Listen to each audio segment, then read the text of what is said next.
Hey there, deep divers, ready to plunge into a pool of wisdom. Today we're diving into Jordan Peterson's 12 Rules for Life. It sparked a ton of conversation, and we're here to extract those golden nuggets of insight. Peterson's work is always a rewarding exploration. He weaves together psychology and philosophy and ancient stories to help us navigate life's choppy waters. Okay, for those not familiar with him, let's do a super quick intro to Jordan Peterson. Who is this guy, and why is everyone always talking about him? Jordan Peterson's a clinical psychologist and a professor. He actually gained a huge following through his lectures, which often go viral. 12 Rules for Life kind of takes the insights from his academic work and translates them into practical life advice. He delves deep into the human condition, exploring what it means to navigate a world that can often feel overwhelming and chaotic. And speaking of chaos, that leads us right into one of Peterson's big ideas, the interplay of order and chaos. He seems to suggest that we need both to truly thrive. Absolutely. Our brains crave order because it makes us feel safe and secure, like a familiar routine. But chaos, which represents the unknown and the unpredictable, is also essential for growth and adaptation. So it's about finding that balance, like a ship navigating a stormy sea. You need the stability of the ship, but also the flexibility to adjust to the changing waves. Precisely. Peterson argues that embracing a bit of chaos can push us beyond those comfort zones and lead to personal growth. Okay, now I have to ask about the lobsters. Peterson uses them to illustrate dominance hierarchies, which sparked quite a bit of controversy. What's the deal with that? Yeah, so what's fascinating is that lobsters, despite being so different from humans, share a similar neurochemical system related to serotonin and dominance. And here's a mind-blowing fact. Yeah. A defeated lobster's brain literally dissolves and regrows to reflect its change in status. It's almost a physical representation of transformation after defeat. Wow, that's incredible. So he's drawing a parallel between the lobster's experience and the human experience of facing setbacks and rising again. Exactly. It highlights the adaptability of living beings and how our experiences can shape our internal states. Now, shifting gears a bit, the book also mentions something called Price's Law. Can you explain what that is and how Peterson applies it to human endeavors? Sure. Price's law is a mathematical principle that explains the uneven distribution we see in various domains. From wealth to scientific contributions, Peterson uses it to suggest that in any field, a small percentage of people tend to produce the majority of output. Think about the most famous artists throughout history.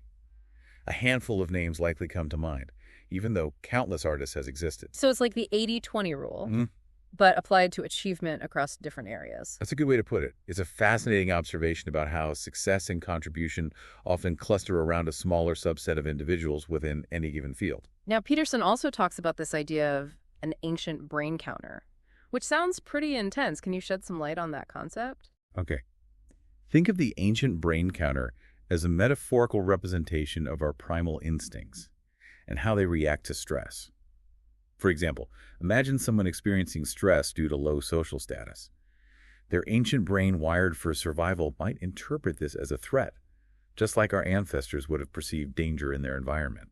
So even though the stress might come from a modern problem like a work deadline, our bodies are still reacting as if we're facing a saber-toothed tiger. Precisely.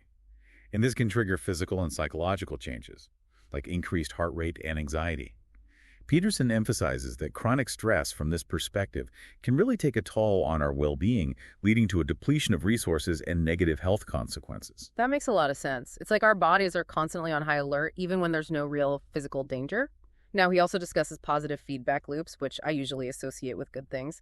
But he seems to be saying that they can be harmful too. Yes, positive feedback loops can definitely be detrimental in certain contexts. Peterson argues that things like addiction are essentially positive feedback loops. Let's take alcohol addiction as an example. Someone drinks to relieve stress and experience temporary pleasure. But the subsequent withdrawal symptoms intensify the craving for more alcohol, creating a vicious cycle. It's like a downward spiral where the solution becomes part of the problem. Are there other examples of these negative feedback loops? Absolutely. Peterson talks about agoraphobia, the fear of open spaces or crowds. Someone might experience anxiety in a public place and then avoid those places to feel safe. But that avoidance reinforces the anxiety, making it even harder to venture out in the future. It's another example of a vicious cycle. Wow, that's insightful. Understanding those loops seems crucial for breaking free from them. Now, one of Peterson's rules that really stood out was stand up straight with your shoulders back. It sounds simple, but he connects it to deeper psychological ideas. He does. What's fascinating is how Peterson links posture to our internal state. He suggests that good posture not only influences how others perceive us, but it also affects how we feel about ourselves. Imagine someone who walks around slumped over looking defeated. Chances are they'll be treated as such, which can further reinforce those feelings. So it's almost like a self-fulfilling prophecy. Our body language shapes our reality. Exactly. Peterson emphasizes how adopting a posture of confidence, even if you don't feel it at first, can actually lead to positive psychological changes. It's like thinking it till you make it, but with your body. That's actually quite empowering. And it ties into another key idea, the importance of self-care. Peterson seems to suggest that we have a moral obligation to take care of ourselves. He absolutely does. He uses a striking example to illustrate this point. Imagine someone who receives a life-saving organ transplant, but then fails to take their anti-rejection medication. It's like they're sabotaging their own survival. Peterson challenges us to consider the deeper reasons behind such self-destructive behavior. It's a thought-provoking example. It makes you realize that neglecting our well-being is not just a personal failing, but almost a moral one. It's like we're failing to live up to our potential. Precisely. Peterson argues that we should treat ourselves with the same care and respect that we would extend to someone we deeply love and value. We have a responsibility to nurture our own growth and well-being. I love that. Another rule that resonated with me was tell the truth, or at least don't lie. Peterson is clearly passionate about honesty, and he even shares an example about a paranoid client that highlights the power of truthful communication. Yeah, that story beautifully illustrates how honesty, even when it's difficult, can build trust and understanding. Peterson's client was deeply suspicious of others, but he opened up to Peterson because he sensed his genuine honesty even when it wasn't what he wanted to hear. It's a powerful reminder that sometimes the most healing conversations come from facing difficult truths head-on. And it makes me think about how often we avoid telling the truth, even to ourselves. Peterson seems to suggest that living a life lie where we distort reality to fit our desires can have serious consequences. He makes a distinction between truth and mere facts. For Peterson, truth encompasses personal experience and meaning.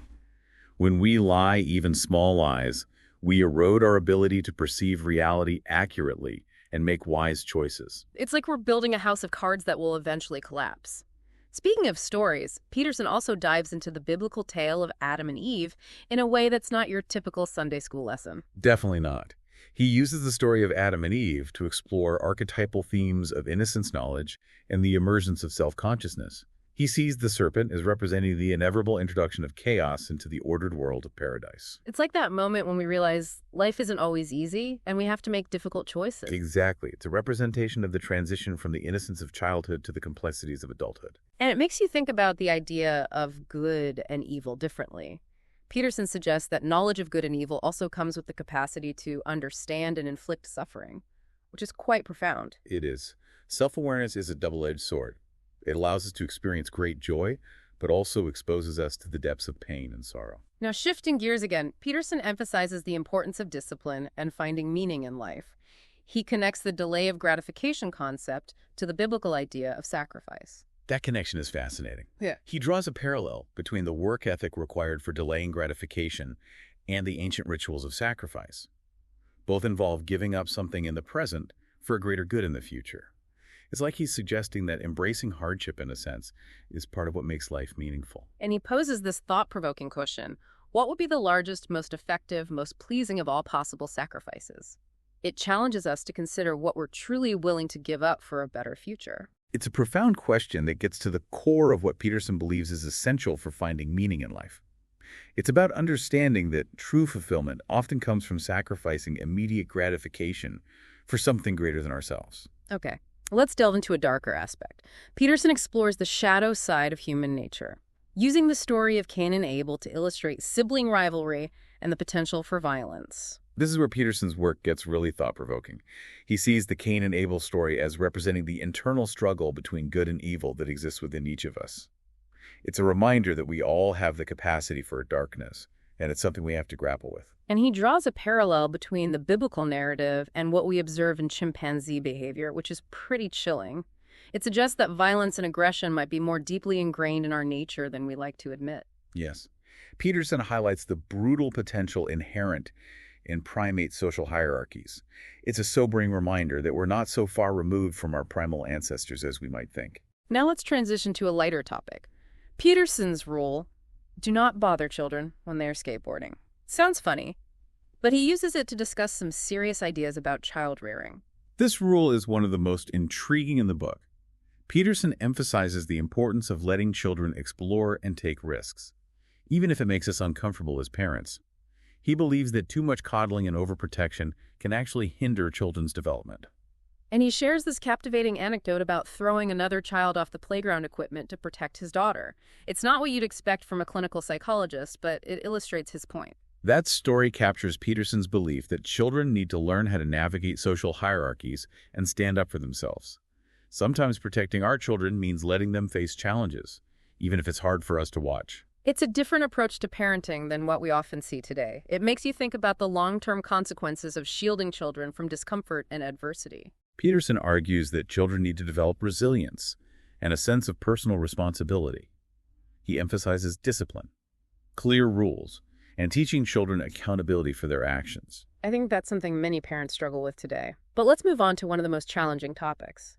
Suffering Peterson uses his daughter's illness to grapple with the problem of pain and evil in a world supposedly created by a benevolent God.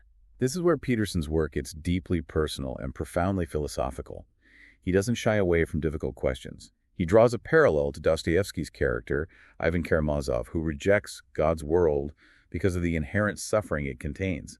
It's a struggle that many people, regardless of their religious beliefs, can relate to. It's definitely not a comfortable conversation, but I think it's an important one. And it leads us to Peterson's final rule: pet a cat when you encounter one on the street. It seems almost whimsical compared to the heavier topics, but I have a feeling there's more to it. Absolutely. This rule at first glance seems simple, even a bit silly. But Peterson uses it as a metaphor for finding moments of joy and connection amidst the complexities and often harsh realities of life. It's a reminder to appreciate the small things, to find beauty and meaning in the everyday. So it's about those little sparks of light in the darkness, the things that remind us that life isn't all suffering and struggle. Exactly. It's about cultivating a sense of gratitude and appreciation. Even when things are tough, Peterson talks about seeking the most good possible in the shortest period of time, which could be as simple as appreciating a sunset or, yes, petting a cat on the street. I love that. It's a beautiful and surprisingly profound way to end a book that goes to some pretty deep places. It's like Peterson is saying that even in a world full of chaos and suffering, there's still grace and beauty to be found if we're open to it. That openness, that willingness to see the good, even when surrounded by darkness, is something Peterson believes is essential for a meaningful life. It's not about ignoring the hard stuff, but about choosing to focus on what gives us strength and hope. You mentioned earlier that 12 Rules for Life is rooted in Peterson's earlier, more academic work. What are some of the key ideas from that work that he brings into this book? Well, one of the core concepts that comes through strongly is the idea that we are fundamentally meaning-seeking creatures. We're driven by a deep desire to make sense of the world and our place in it. He draws heavily on mythology, religion, and ancient stories to explore these universal human experiences. It's like those stories are a reflection of our collective unconscious, those shared experiences and anxieties that have been with us since the beginning of humanity. Exactly.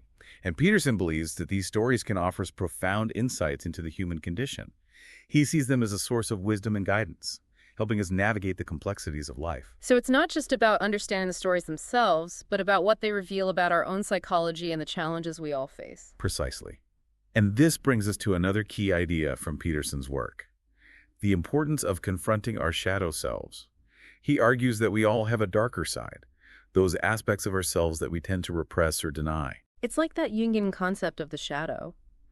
Those parts of ourselves that we might not like to acknowledge, but are nonetheless a part of who we are. Exactly.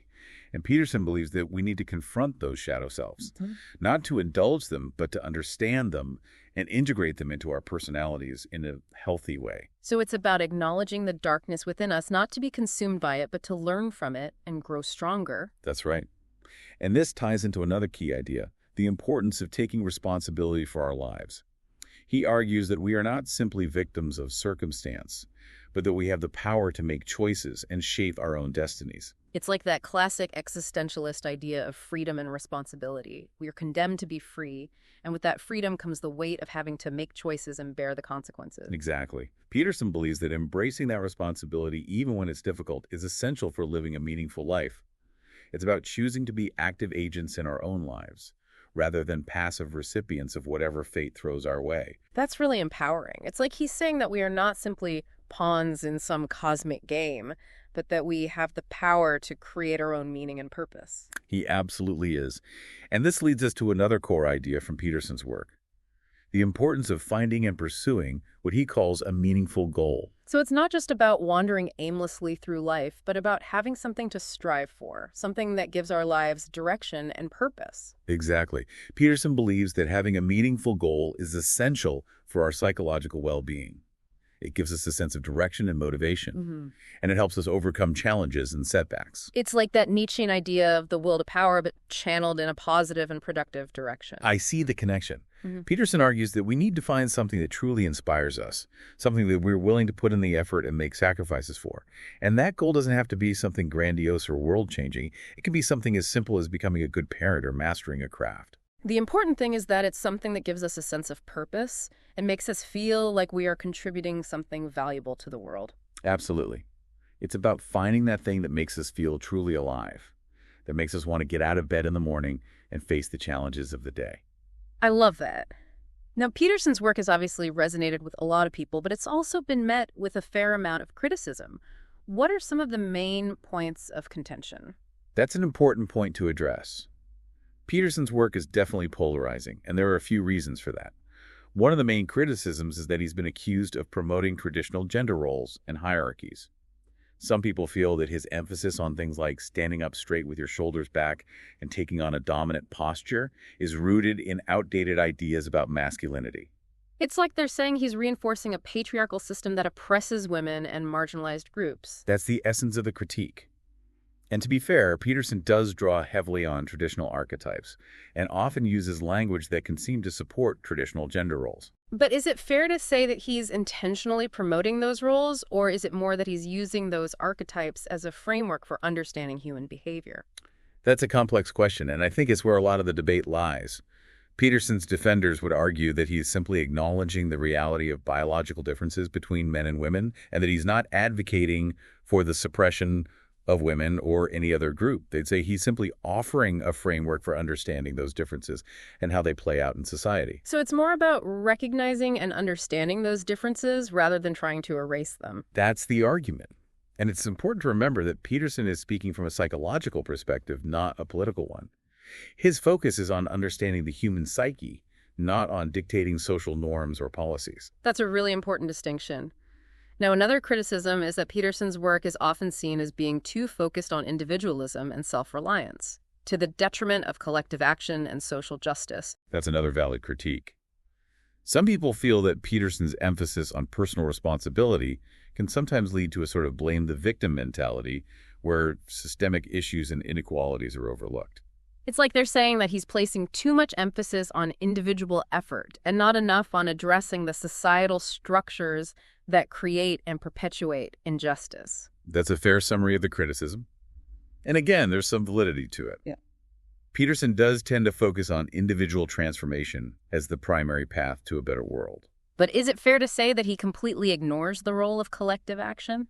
I wouldn't say that Peterson acknowledges the importance of social structures and institutions. And he certainly doesn't advocate for sort of rugged individualism where everyone is left to fend for themselves. So it's more about finding a balance between individual responsibility and collective action. Exactly. And that balance, I think, is something that we as a society are still grappling with. Okay. And finally, Peterson has also been criticized for his views on religion and spirituality. Some people find his interpretation of religious texts, particularly the Bible, to be overly literal and dogmatic. That's another point of contention. Yeah. Peterson is a self-described Christian, and he draws heavily on biblical stories and metaphors in his work. However, he doesn't adhere to a traditional or orthodox interpretation of those texts. It's like he's using those stories as a lens for understanding human psychology and archetypes rather than as a set of literal truths to be followed blindly. Exactly. And that approach, while it resonates with some people, can be off-putting to those who hold more traditional religious beliefs. It's interesting how Peterson's work can spark such diverse reactions.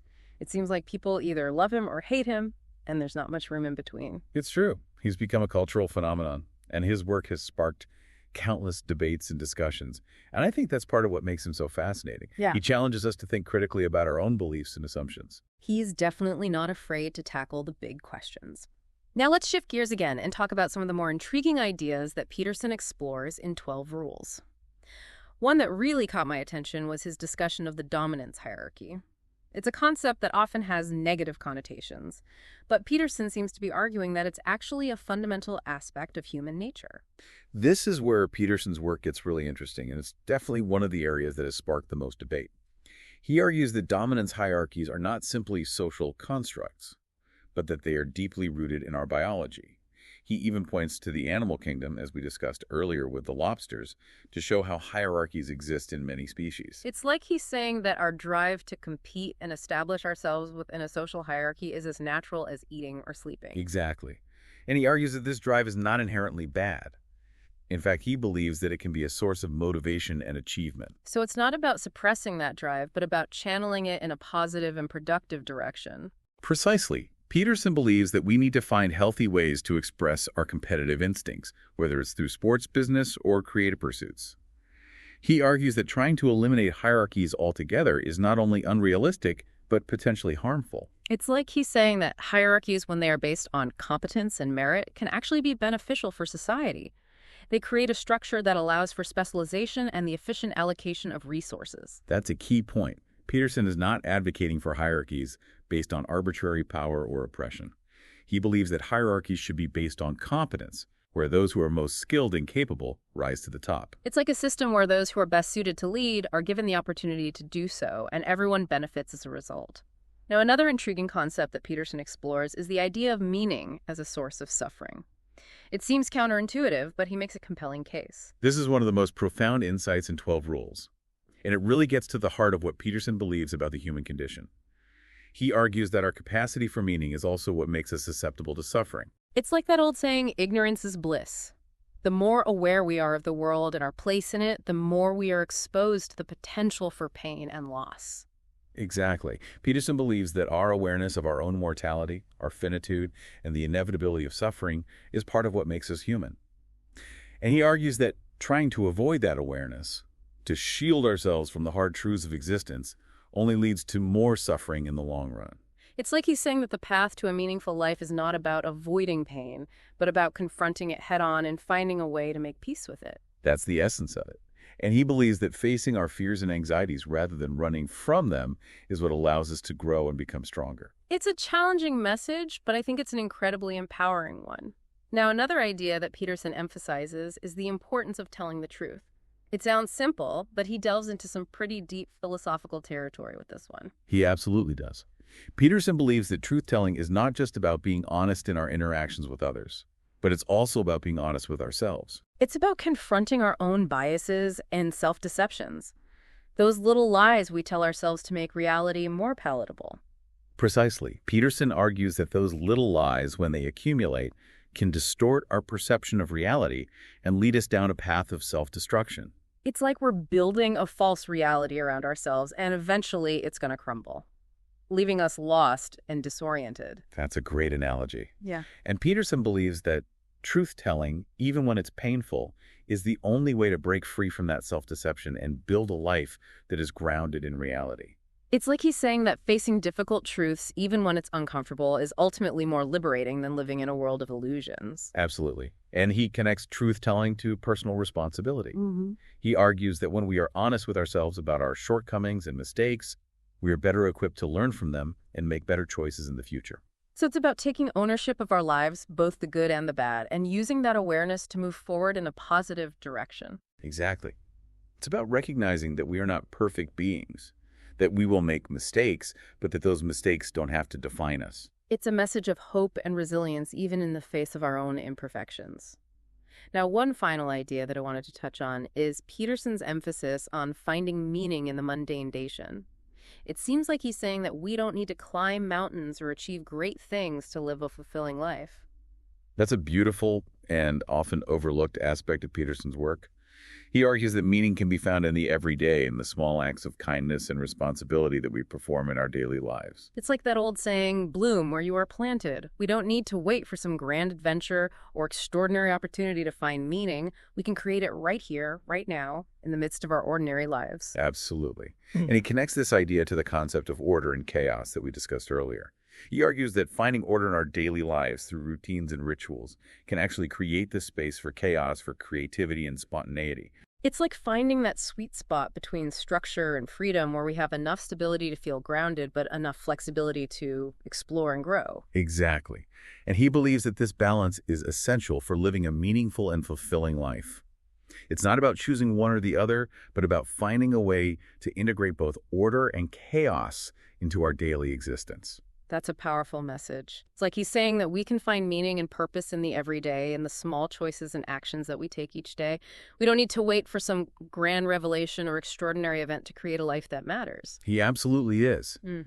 And that, I think, is one of the most profound and liberating messages that Peterson offers. It's a call to action, an invitation to embrace the complexities and challenges of life and to find meaning and purpose in the midst of it all. It really is. It's like he's giving us permission to embrace our messy, imperfect lives and find beauty in the everyday. Okay, one more thing before we wrap up. Peterson is known for being a bit of a controversial figure. What are some of the criticisms leveled at his work, and how would you respond to those? You're right. Peterson definitely generates strong reactions, both positive and negative. One common criticism is that he's too focused on individual responsibility and doesn't adequately address systemic issues like inequality. It's like the argument that you can't just bootstrap your way out of poverty if the system is rigged against you. Exactly. And while Peterson does emphasize personal agency, I don't think he's blind to the impact of larger social forces. He actually talks about the dangers of resentment and the need to address legitimate grievances. But his starting point is always the individual, what you can control, how you can improve. So it's more like he's saying, yes, the system might be flawed, but don't let that paralyze you. Focus on what you can do to make your own life better. That's a good way to put it. He's encouraging a kind of proactive approach rather than getting stuck in a cycle of blame and resentment. Now, another criticism is that he reinforces traditional gender roles, particularly with his talk of masculine and feminine archetypes. That one definitely comes up a lot, It- especially online. It does. And I think it's important to note that Peterson's drawing on a long tradition of psychological thought that uses these archetypes as a way to understand human behavior. He's not necessarily saying that men and women should conform to these roles, but rather that these are powerful forces that shape our psyche. So it's more about recognizing and understanding these archetypes rather than prescribing how people should live. Exactly. He's trying to shed light on those deep-seated patterns in human behavior, not dictate how individuals should express themselves. This has been such a fascinating deep dive. I feel like we've only scratched the surface of 12 rules for life. What's one key takeaway you hope our listener walks away with today? If I had to pick just one, it's Peterson's emphasis on confronting those difficult truths about the world. Yes, but especially about ourselves. It's not always easy, but he argues it's essential for growth and meaning. I love that. So, dear listener, here's your final thought to ponder. What's one truth you've been avoiding? And what tiny step could you take today to start facing it? Who knows? Maybe you'll bump into a cat along the way that'll give you a nudge in the right direction. Thanks for joining us on this deep dive into Jordan Peterson's 12 Rules for Life. Until next time, keep exploring.